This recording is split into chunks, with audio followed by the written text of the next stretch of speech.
Une nuit inoubliable, le dilemme de Camilla. Chapitre 2. La culpabilité.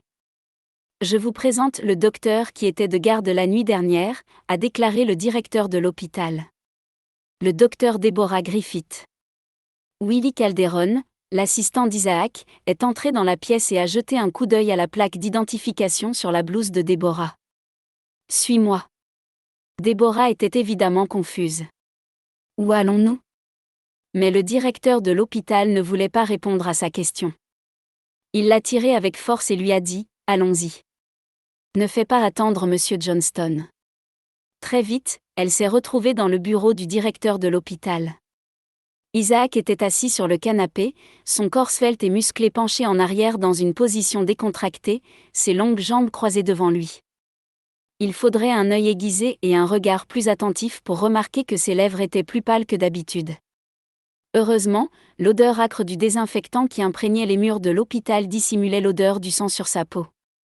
Il portait un costume d'un noir pur, ce qui permettait également de masquer les taches rouges qui auraient autrement alarmé tout le monde autour de lui. Il avait une expression dure, qui disait aux gens qu'il était allé en enfer et en était revenu, et qu'il n'était pas quelqu'un avec qui l'on pouvait plaisanter.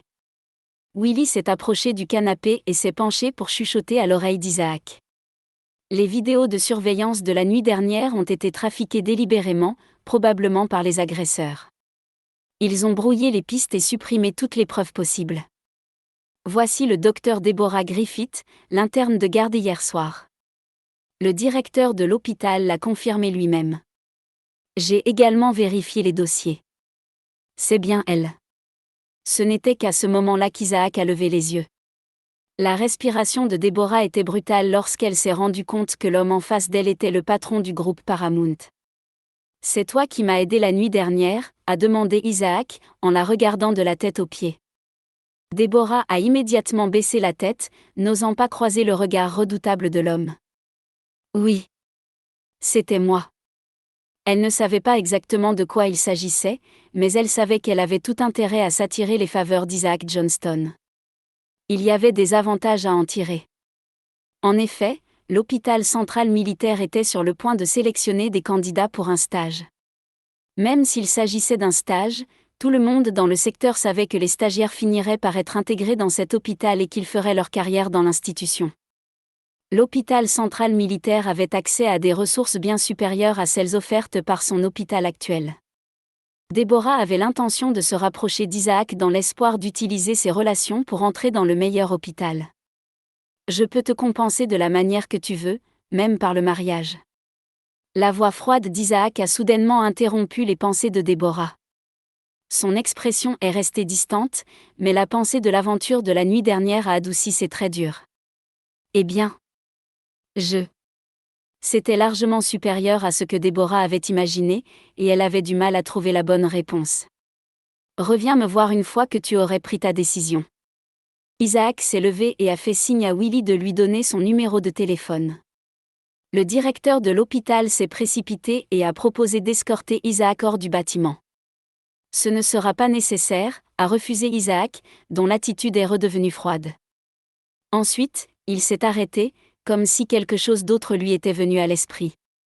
Il s'est retourné vers le directeur et a dit « S'il te plaît, prends soin d'elle. » Bien entendu, lui a assuré le directeur de l'hôpital avec un sourire exercé. Après s'être assuré qu'il n'était pas à portée de voix, Willie s'est approché d'Isaac. Il lui a dit d'une voix calme mais pressante « Monsieur, tu es déjà marié. Je ne pense pas que le mariage soit une option envisageable pour Madame Griffith. Tu devrais retirer cette offre. » Les lèvres d'Isaac ont tressailli à la mention de son mariage, et son visage s'est assombri encore plus lorsqu'il a pensé à la femme qu'il avait été forcé d'épouser. « Tu veux que je manque à ma parole ?» a-t-il menacé son assistant.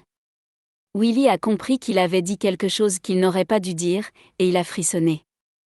En ce moment, il ne savait pas qui énervait le plus son patron, la nouvelle mariée ou la personne derrière l'attaque de la nuit dernière. Pendant ce temps, Camilla est retournée dans la villa qu'elle devait partager avec son mari. Glenda Rivera, la gouvernante d'âge moyen, l'a accueillie dans l'entrée, le visage empreint d'inquiétude.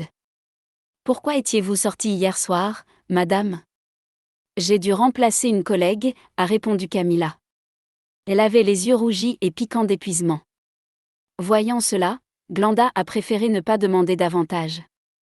Camilla est montée à l'étage et a fait trempette dans la baignoire. Ses pensées ont involontairement remonté jusqu'à la nuit précédente et elle a senti ses joues se réchauffer. Elle a respiré profondément et s'est plongée dans l'eau, comme pour fuir ce souvenir troublant. Ses sentiments à ce sujet étaient complexes, et elle ne savait pas par où commencer. Elle n'avait même pas la moindre idée de l'identité de cet homme-là. Plus important encore, elle était mariée.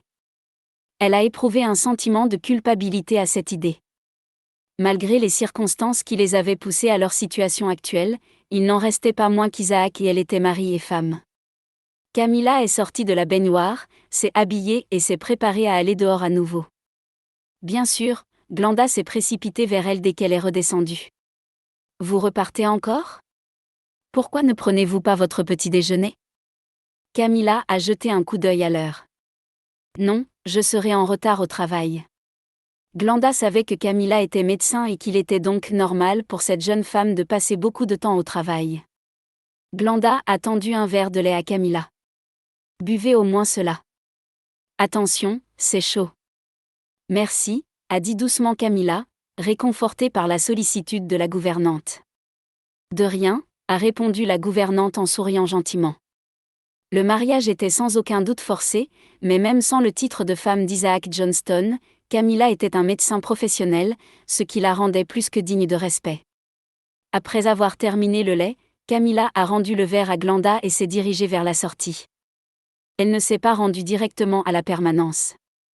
Elle avait quitté la maison plus tôt que prévu parce qu'elle devait passer au service des patients hospitalisés. Sa mère avait été admise à l'unité de soins intensifs.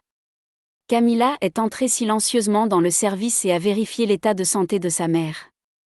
Sa mère était toujours dans un état déplorable. Le cœur de Camilla a sombré. Sa mère souffrait d'une insuffisance cardiaque et se trouvait dans un état critique. Le seul moyen de maintenir sa mère en vie était une transplantation cardiaque, qui coûterait naturellement une fortune. La principale raison pour laquelle Camilla avait accepté le mariage était que son père avait menacé de ne pas lui donner l'argent nécessaire à l'opération. Maintenant qu'elle s'était mariée comme l'avait exigé son père, il ne lui restait plus qu'à trouver un donneur de cœur convenable. Camilla a jeté un regard amer à sa mère.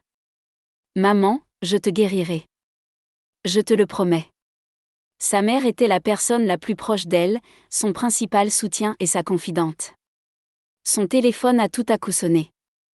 Camilla a sorti son téléphone de sa poche et a décroché. « Mila », a dit une voix masculine. « J'ai besoin que tu me rendes un service. »